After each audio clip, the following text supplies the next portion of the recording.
Hello and welcome to episode 2 of the Stoner Story Witch podcast, titled Contact Nutrition in the Wild, From Misattunement to Marmee. In this episode, I am going to build on the themes of secure attachment that I laid out in the last episode. Secure attachment being the act of landing in yourself and cultivating in someone else, feeling safe, seen, secure, and soothed. I will be explaining kind of the how, the building blocks of secure attachment, which is contact nutrition. It's kind eyes, vocal prosody, safe touch, shared rhythm, and ingestion behaviors like eating and drinking. I will give a little bit more context into that and relating moments of contact nutrition in the wild, or in this case, in Little Women, and really dive into some really great moments of misattunement, looking at you, Friedrich, as well as absolute 10 out of 10 moments of attunement. In this case, I will be featuring Marmee.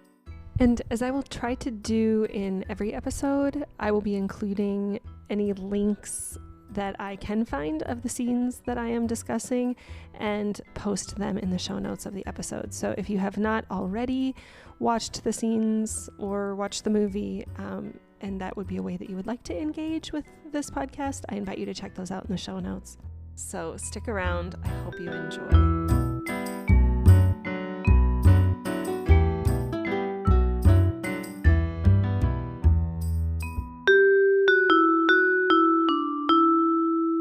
Remembering that contact nutrition is how we build secure attachment, and co-regulation is also just like the act of making others feel safe, seen, secure, and soothed. And it's kind of via contact nutrition that we can offer co-regulation to people, and it is through kind of the consistency of that people are feeling safe, seen, secure, and soothed, and you are building a relationship of secure attachment. So that's when things go well. Another kind of important term here is the idea of misattunement.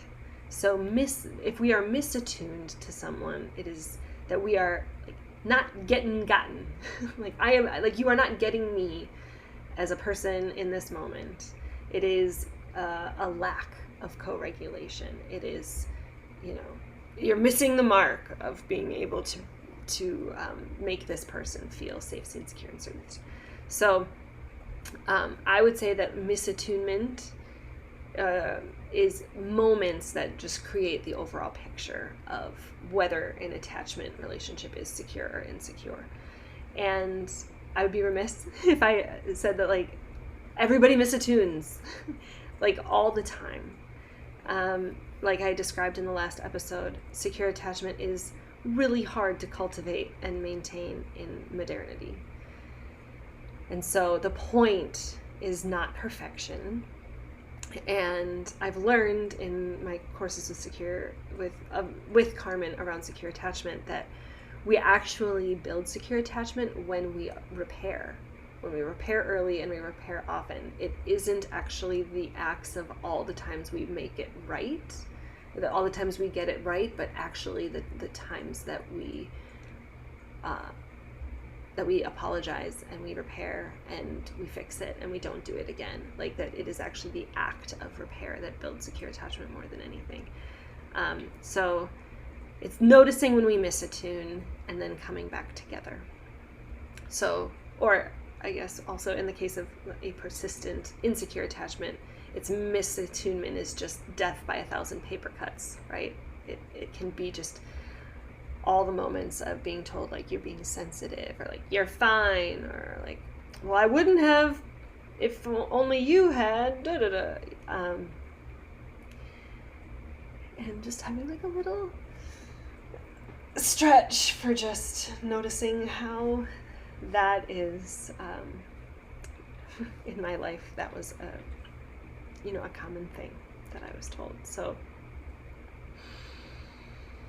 all right, so what I want to do in this episode is look at contact nutrition in the wild. And by in the wild, I mean in the container of the 2019 rendition of Little Women. So I would just say, if we look at the scenes where Teddy and Friedrich are introduced, we just see a lot of contact nutrition. There is a sense of a shared rhythm that is happening. Joe meets Teddy at a party, and then I think Friedrich, she kind of sees at this like theater performance. So it's times like there can be a shared rhythm even in like a group of people like living in an area, right? So it's like there's this shared rhythm that there is this party happening at this person's house, okay, and we're all gonna get ready and we're all gonna go, and then also like literally the shared rhythm of like there being music and dancing and then of course the theater performance with Friedrich. That's a time everybody comes together, they take their seats, they like watch this thing, they laugh, they cry, they leave all together, and then I think there's also dancing there. So we see these scenes are rich with music, dancing, conversation, laughter, most likely some ingestion behaviors. There's probably like eating and drinking happening. And I just want to name that this is like, it's cool to see how like even like in Hollywood we can see how these like markers of secure attachment. I mean, there's also kind eyes. They're talking, you know, like they're talking. There's vocal process. Like literally, they're ticking all the boxes on contact nutrition, and it just makes me think of I forget where I heard this, but it just makes sense that like in Hollywood, the quickest way to show that two people have fallen in love is to, you know, show a scene of them making love. Like it's like that sex equals love. Very often anyway. And I like that, like, can we just agree that like a quick scene where there's like dancing and drinking and laughing and talking and that it's like they're literally just ticking through these boxes of secure attachment before like bonding has happened. I'm gonna just enjoy the memory of just those great scenes, and I'm going to dive in now to a little bit of moments of misattunement. So we're going to begin with Aunt March. This is, I think, a really great example of how adults often are like misattuning to kids, and the ways that it is just like so societally, or at least for me, like this scene was very powerful. So in the scene when we see Amy staying with Aunt March due to the fact that Beth is sick with scarlet fever, there's this scene where Aunt March calls upon Amy while she is painting. This is actually something that I've had to actively really, and I'm still trying to unlearn as a parent, the ways that that we as parents don't see and value when our kids are busy. I recently heard that dinner time is a meeting that we call and demand our kids' attendance and participation, and demanding that they perform politeness. And then bedtime is often when kids are calling us to a meeting that we have to remember that we want to attend. It just makes me think of like when parents talk about like the struggle of bedtime with their kids, and it's like really they're wanting us to attune to them. They're wanting us to catch them before they fall asleep. They're wanting us to they're giving us like a last ditch effort in the day to fill up their contact nutrition bucket. As one last ditch effort, one Hail Mary pass, like, hey, I have some unmet needs. Will you please give me some safety, security, soothing in these moments as I'm going to sleep? Like, I'm saying goodbye to the day, and saying goodbye is really hard.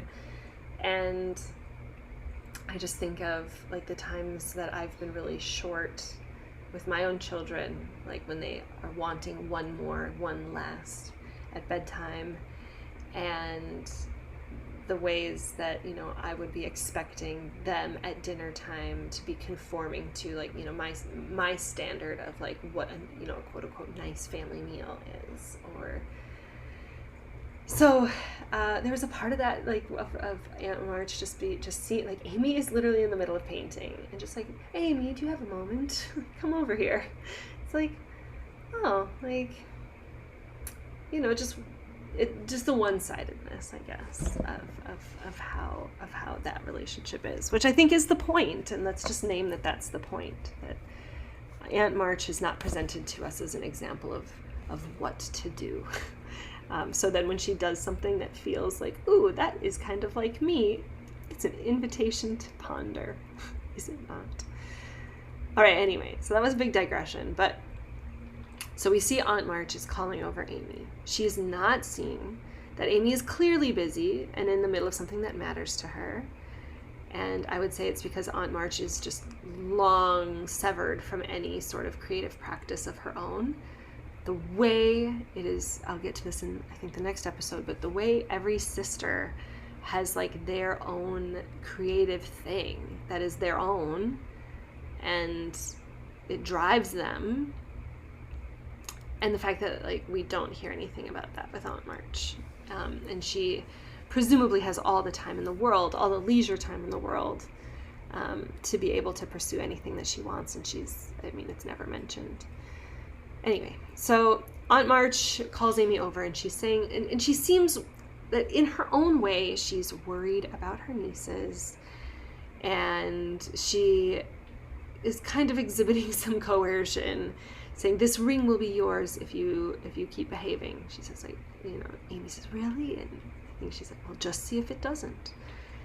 And if we're tracking that she has done the same thing with Joe about the trip to Europe, right? That, like, we see that there is this, like, she promised Joe that she would take her to Europe, and then ultimately she ends up taking Amy. But I think that this is the scene that she puts it into Amy's head, that she plants the seed where she says, like, she always knew that she would marry for money. Because Aunt March is explaining that Joe's a lost cause, Beth is sick, and Meg's head has been turned by a pitiless tutor.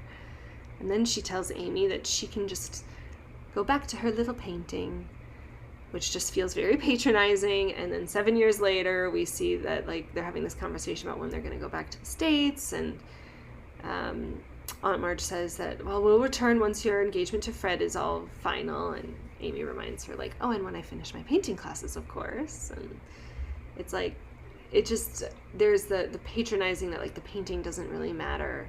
What matters is that Amy complies with the requests of, like, looking out for her family. And I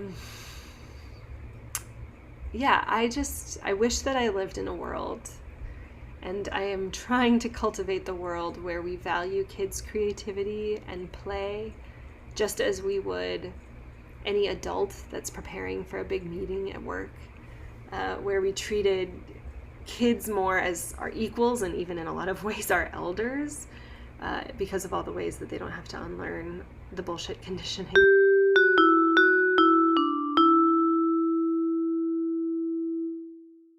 There's another scene of Misattunement that kind of stings with me, and it was Meg's friend Sallie, where I would say Sallie is, I just have questions about how Sallie is tracking her class consciousness, or her, like, the how she's tracking the difference in class status between her and her friend Meg. So we see that the climax of Meg's story arc is really that moment in the dress shop where she's faced with the reality that she can't afford the comforts and the luxuries that she's just been hopelessly pining for since she was a child.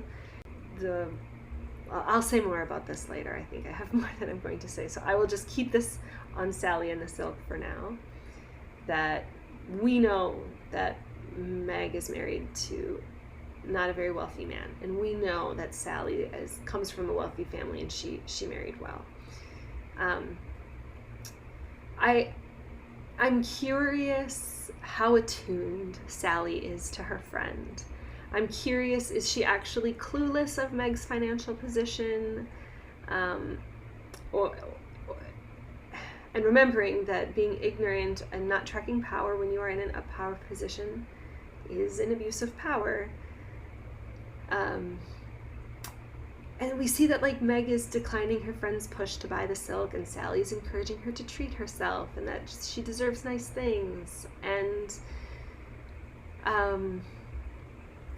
first off, just makes me angry at the idea that like we deserve to like be spending our money in a certain way, that the way that we've like conflated like, I don't know, mattering and self-care or whatever to like something that like we can just exchange through money is just like, that just like, I just really just hate that in general.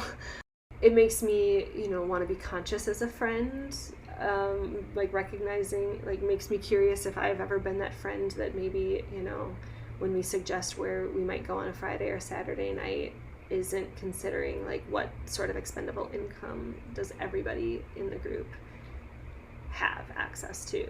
I can't speak to any particular example. I'm certain that there have been times that I could be Sallie in this moment, but where I really feel like a lot of anger is at like influencers and lifestyle bloggers and like wellness and self-care, spirituality, even like industries that just like perpetuate ideas and then often products with all their affiliate links to sell people this dream of arriving to this like ever elusive destination of having made it, right? That it's, Sallie's wanting to just like have the luxury and ease and convenience or whatever of having wealth or at least, like enough that she's, not needing to work so hard. Or I don't know, she's feeling jealousy about Sallie.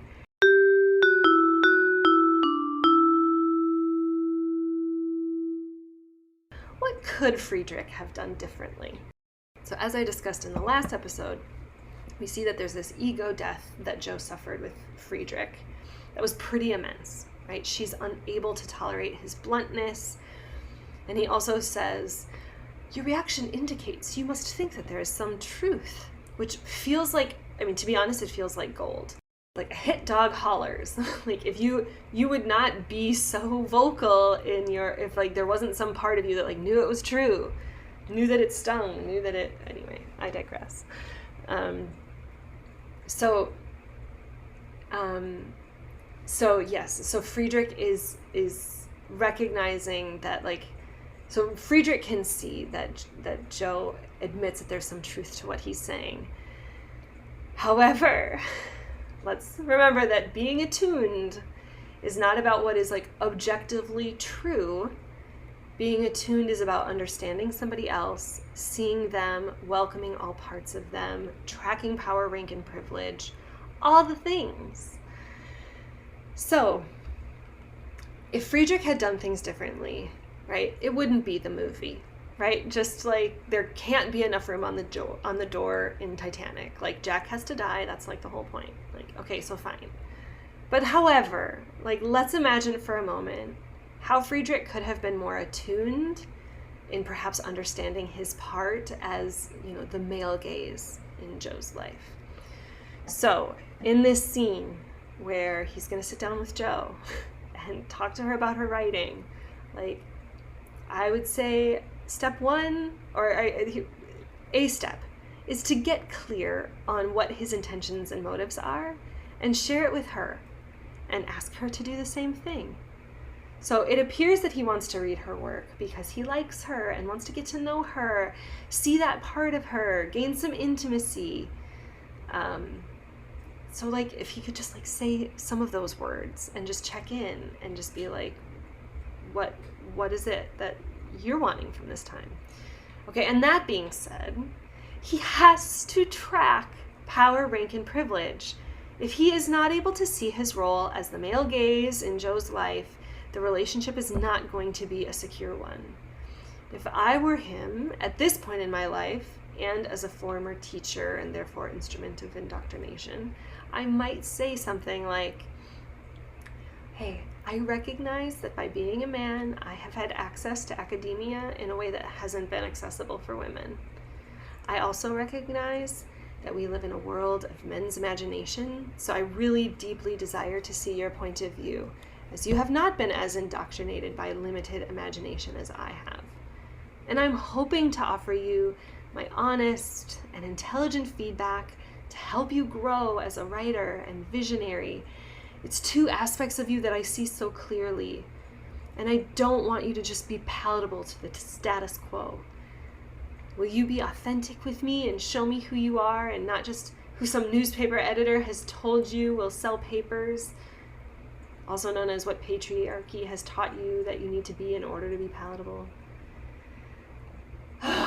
Oh, wouldn't that just be so great? Something like that. I don't know. He can make it his own. Put his own words to it. But yeah, I think he could also just begin with the question, has anyone ever been honest with you about your work? And like, my process is, right? Like, my process isn't to give you a bunch of validation and affirmation, like tell you how great things are, because I don't want you to then feel like you have to keep the things that I like. Like, it's like, I'm just here to like offer like as objectively honest or whatever feedback I can to, you know, like the voice or the style or just, just what resonates. I don't know.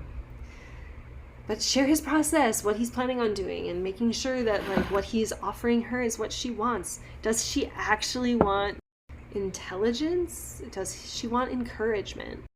Those are two different things. Those are not the same. Okay. So maybe he could also notice that the only thing she's showing him is her published articles. So he could be curious about, anything that she hasn't yet edited or published, or even just be curious about like what was the editing process that led to those being printed. Maybe he could just ask, hey, in what ways does the publisher confine your work? Or even, may I see something that hasn't been edited yet by others or that you have not yet published? Just like his absolute bluntness when he's like, I don't like it. It's by design that he's as insensitive as it seems, but I digress on that. But he just has this blunt, like, I don't like it. And rather than just saying that, again, he could be curious. He could just be like, so what are the parts that you like? What are the parts that, feel sticky to you? Like, see if maybe he can just build off of how she already feels. Maybe there are parts that she does really like that he can amplify the part, like what she's saying, and he could just be like, yeah, I like that too. And maybe it would be one way to consider, you can amplify that. What are the parts that you have questions on, or the parts that you're unsure of? Prime her in some way to help her to like receive this feedback that he's going to give, right? He's giving honest and intelligent criticism rather than the praise that it seems to me like she's actually looking for. But in order to actually like kind of prime her for this feedback that he's going to give, he like just needs to actually build some fucking emotional intelligence. You can see that like the way she's like leaning over, she's got like some jitteriness, she's kind of pacing. She is anxious, and like maybe let that be a red flag that she's more likely to jump into some sort of defensive survival mode. He could practice slowing down. He can just check in before he begins.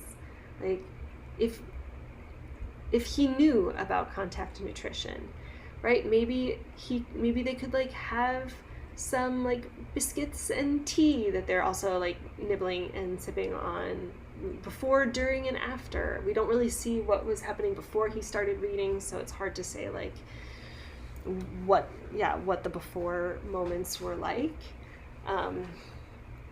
He could also just be practicing, like, kind of just like softening a little bit.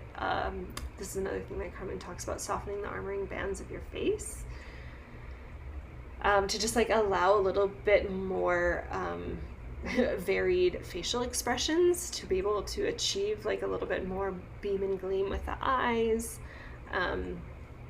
He has a pretty flat affect in his voice, so maybe actually like doing more talking, like just practicing having a little bit more rhythm or inflection in his tone, could be comforting, because there's just like this flat affect that she continues to be met with, which again I think is the whole point of this scene, is to show us this misattunement, and I think it's cool to just see all the ways that it's misattuned.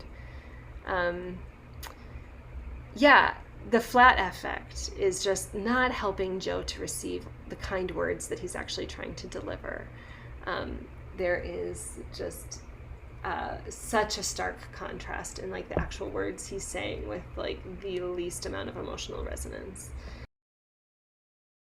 Before I move on from Friedrich, though, I have to just ask, does anybody know, like, why does he come find her in the end?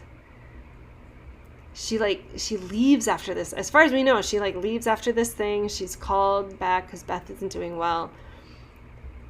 But like, I don't think she ever writes to him.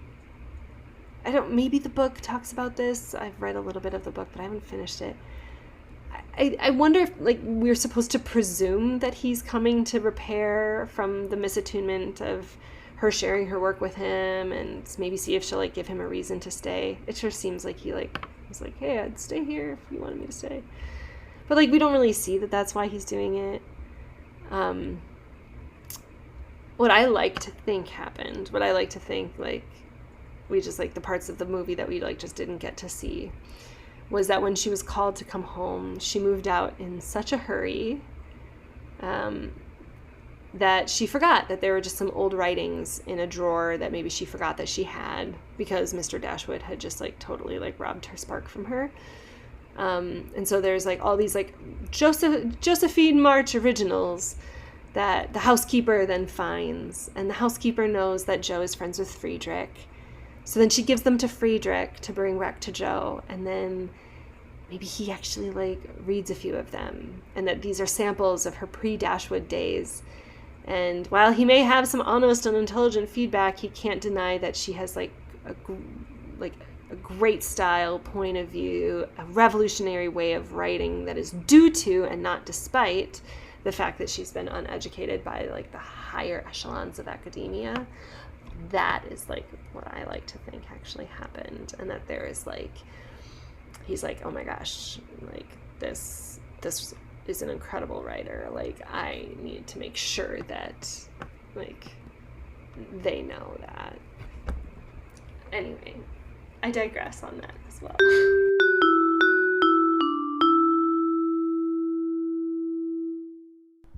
You know, and I'm remembering also that I had a prediction that when I very, very first watched this, that Joe was going to go back to New York and find that Friedrich was teaching the girls, that we see this teaching the girls at the home. So we know that that Joe and Friedrich were staying in the same boarding house, and one of her jobs, or maybe it's her only job, I guess, aside from writing for Mr. Dashwood, is being the governess or the teacher of the girls that live in the home. And the housekeeper makes some comment to Friedrich, oh, you know, she was the best teacher they ever had. There's a big part of me that was really hoping that Friedrich was going to be humbled by his experience with Joe and be like, holy smokes, like, that he would feel some sort of dedication, devotion, that Joe would have helped him become in alignment with his value, and his value being that women deserve an equal education to men, and so that he would be educating these girls just like he would be educating boys.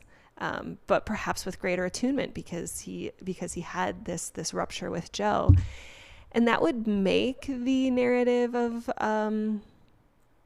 her falling in love with him, you know, like that alternate ending where, you know, like she has to be married in the end.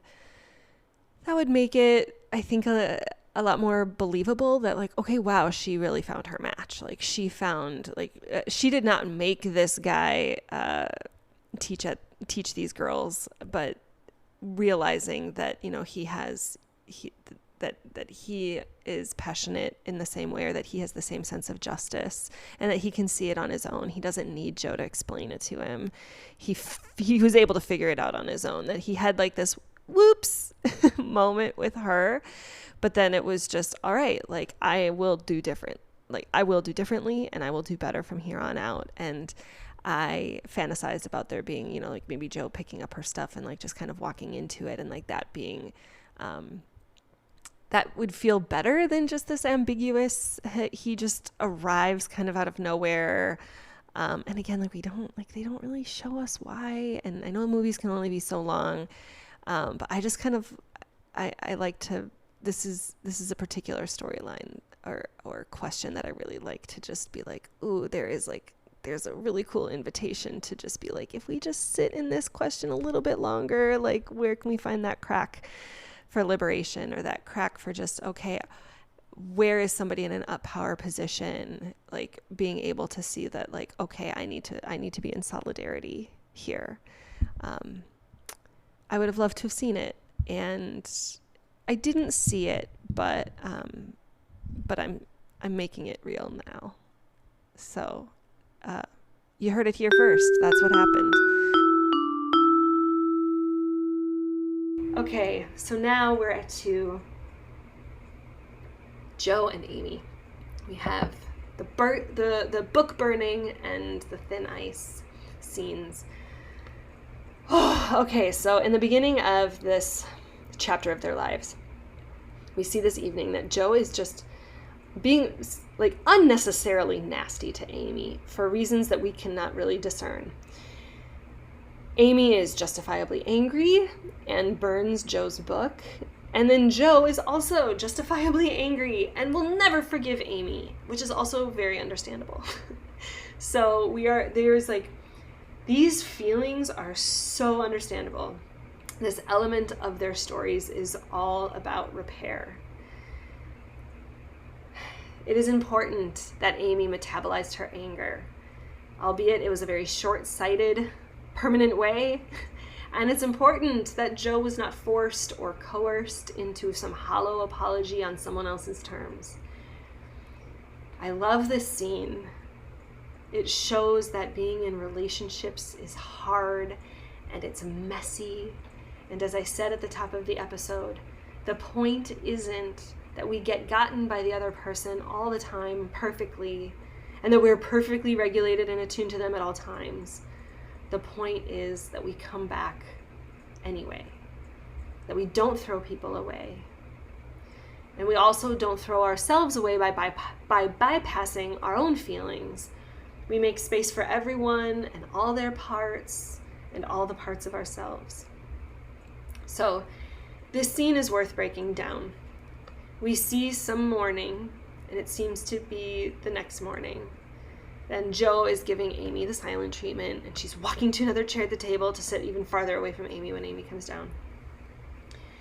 Teddy comes in and he asks Joe to go ice skating. She zooms out of the house, and Amy is remembering that Joe had promised that she could come the next time.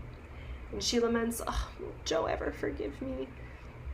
And in this moment, Meg gives her what I actually say is excellent advice. She says, "Follow her, but don't let her see you.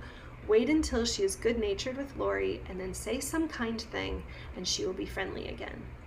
So Meg recognizes that Lori is this big well of co-regulation for Joe, that he will bring her back into a regulated state, and then she will be more receptive to Amy's kindness and bids for forgiveness.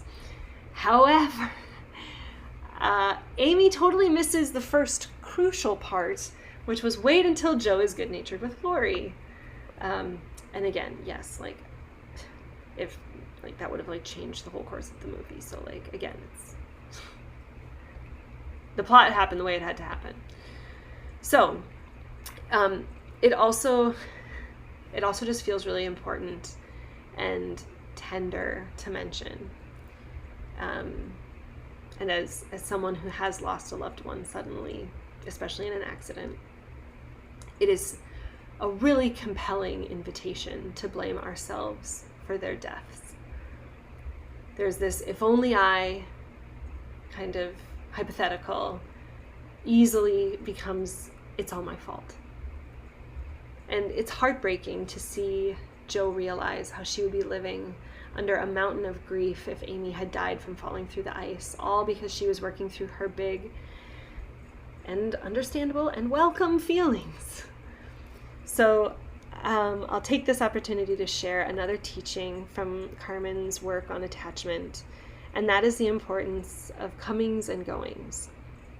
So attachment science relates to all mammals. So think of dogs getting really excited when their person comes home, right? They are beam and gleam. They even get the vocal prosody. Like, it is like this shared rhythm. It is a great way to foster secure attachment in this shared rhythm. And this shared rhythm can be, how do we act when we leave each other's company? How do we act when we enter each other's company? I did read in the book that there's a ritual that Marmee will always have wave to the girls from the window right before they turn the corner onto the street. Anyways, go with me here. That by being in a practice of loving goodbyes is death preparation. The bluegrass band Punch Brothers, in their song titled Alex, has the refrain, "You're only as good as your last goodbye," which has quite frankly haunted me since 2010 when I first heard it. But in the universe where Amy dies, Jo will torture herself for the rest of her life because her last goodbye was in the midst of deep and understandable rage. Carmen mentions in her work as well, it's the importance of saying, even when we are incredibly dysregulated in an argument, I need some space right now. I love you. You matter to me. This conversation matters to me, but I need a break, and I will come find you, and I am ready to return to this, perhaps in 20 minutes or something. That's really hard to do. I have tried. I am still trying. I'm working on it. But if that were one of the practices in the March family, I wonder if maybe Jo could have been able to say to Amy, like, the night before, I know you are angry at me, but you destroyed months of my work in one night, and I am not ready to forgive you. I feel so hurt and so betrayed. I would never destroy your paintings, and I just don't understand how you can love me when you did something so permanent and so painful. I'm going to need some space. You are my sister, and nothing will ever change that. I know I love you, even though I am so hurt right now that all I can feel is anger and hate. Please just give me space, and I will reach out to you when I am ready to move towards repair. Again, no blaming anybody. This is all understandable. And as somebody who lost someone dear to me as a child, it's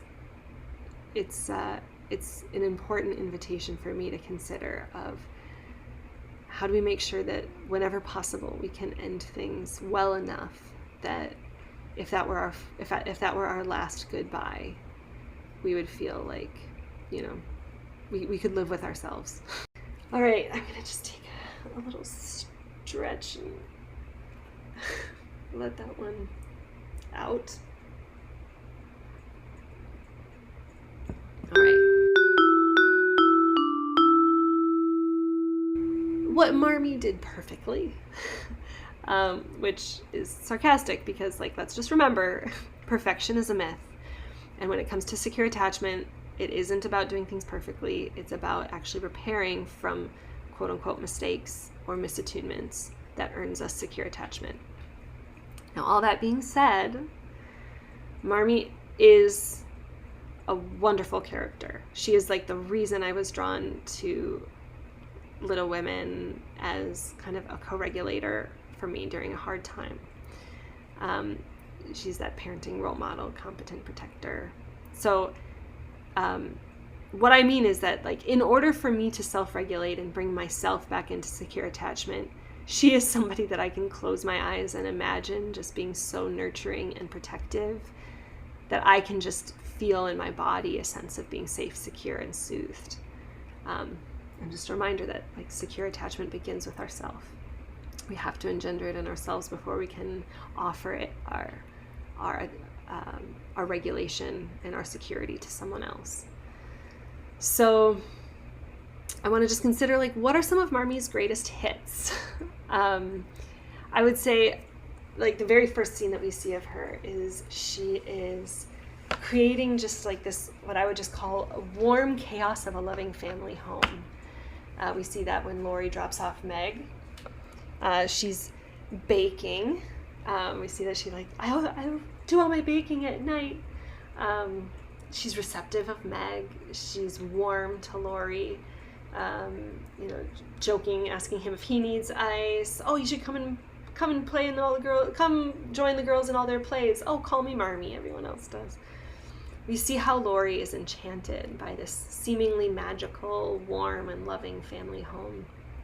It's this family culture that the book describes as making a jubilee of every little household joy.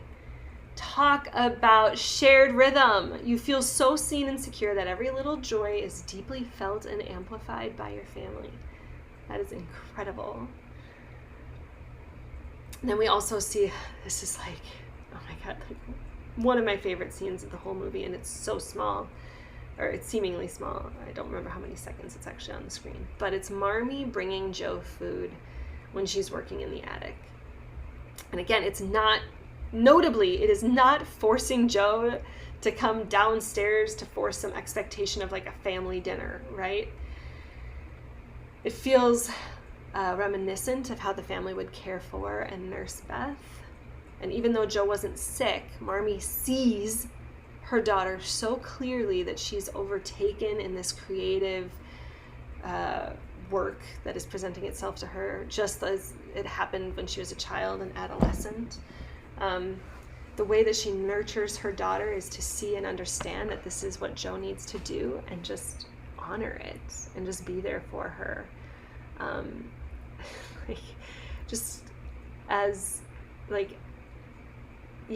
Every creative person, I imagine, has a team of people, a supportive network behind them that is bringing them food and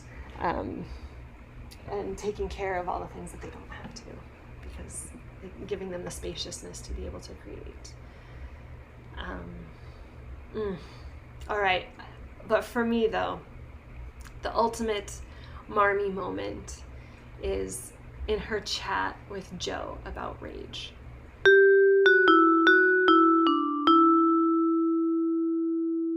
All right, and I actually want to take a moment and share a voice memo that I recorded on my phone while I was watching Little Women. Part of my process, and as we know, this podcast is about the process and not so much about the product, but part of my process was that as I was watching for the second time, I would stop and I would leave voice memos for myself, and it enabled me to really take a moment to somatically feel through just kind of anything that came up for me. This podcast is very cerebral, is very like mental, it's just kind of me talking, but I just want to make space to say that a lot of feeling went into this too. So I want to offer this next clip about this ultimate Marmee moment, and I just want to share that I don't know how I'm going to be able to get the sound exactly to translate, but it might be a different volume. I'm talking into my phone versus a microphone. there's not, there might be more mouth sounds. It could be really unappealing and jarring. And so I just want to make the space to just be like, okay, that might be uncomfortable. And also, I cry. It's about 2 minutes. I think it's about 2 minutes of me crying.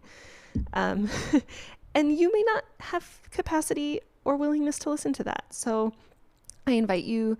The whole clip is probably about 2.5 minutes. So you can just literally go forward, and I will put music transitions to just kind of help you be able to see the difference. So I invite you to, if you wish and have capacity and desire, to feel along with me in this moment. If you haven't seen the clip, I will do my best to find a clip and post it in the show notes as well. But yeah, I just want to be very clear that the research that I've heard, again, from Carmen Spagnola, is that to have a neuroplastic event or a somatic completion, maybe I'm kind of construing those things, but that a somatic completion is about 2 minutes. So if you actually give in to your sadness or your rage, if you just actually let it flow, it will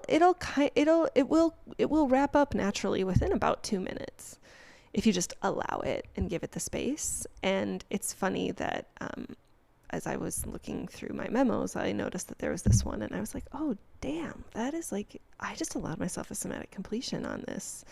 And I just wanted to offer it here with that intention, and also wanting to make sure that anybody listening just knows that it might be jarring, both kind of sound-wise in your ears. It also might feel, something that you're emotionally not able to process along with me, and all of it is great. And so if you are listening and want to just fast forward, again, I would say fast forward about 2.5 minutes or so, and I'll try to mark it with music. But here goes.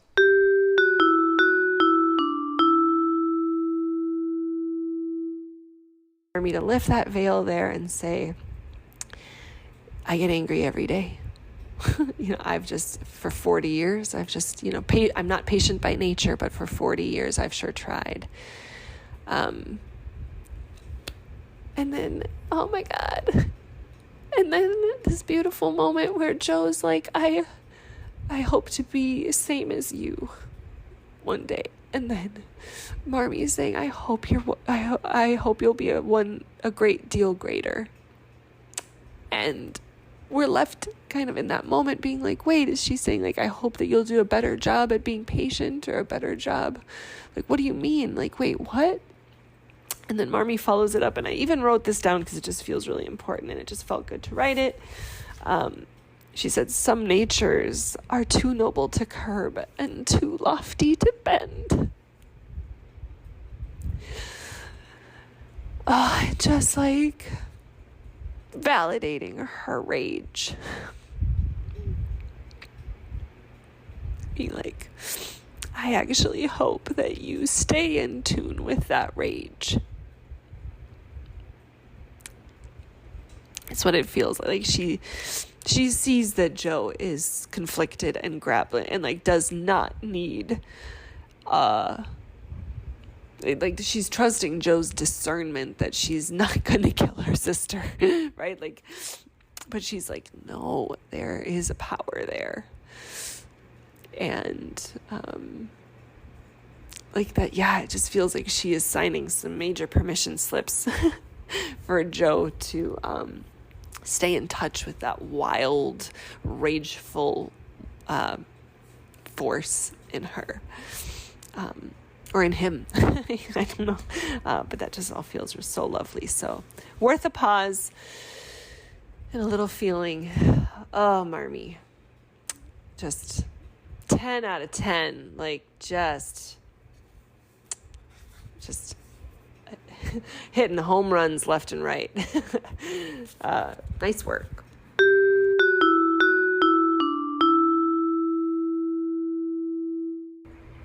And as we know from that scene with the burn book and the ice fall that happens right before this chat, we see that Jo is wrestling with herself. She's ashamed that she can get into such a rage that she could hurt someone and enjoy it. And it's in this moment that Marmee tells her that she too gets angry every day, and that she's not patient by nature, but with 40 years of practice. And when Jo says that she hopes to be as good as Marmee one day, Marmee responds, "I hope that you are better."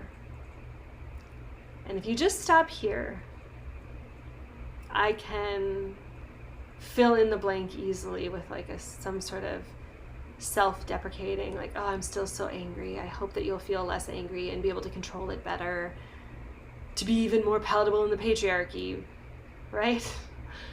But luckily, she doesn't stop there, and she continues on by saying some natures are too noble to curb and too lofty to bend. And it's in that moment that she's validating Jo's rage. She sees Jo as a visionary, as someone who is reaching toward what she cares about, creating the world that she would prefer, and she sees Jo's rage as an asset and not a liability. And she's also saying that ultimately she trusts Jo's discernment. Right? She's not going to actually murder her sister. And the idea of a woman in those times telling their daughter, like, you know what, your rage is just fine. Your nature is too noble to curb and too lofty to bend. I don't wish for you that you are going to be better than me. Like, I hope for you, you don't have to hide it. I hope for you, you don't have to subdue it. Not that you're going to be able to be palatable more easily, but that the need to be palatable will be less. I love that so much.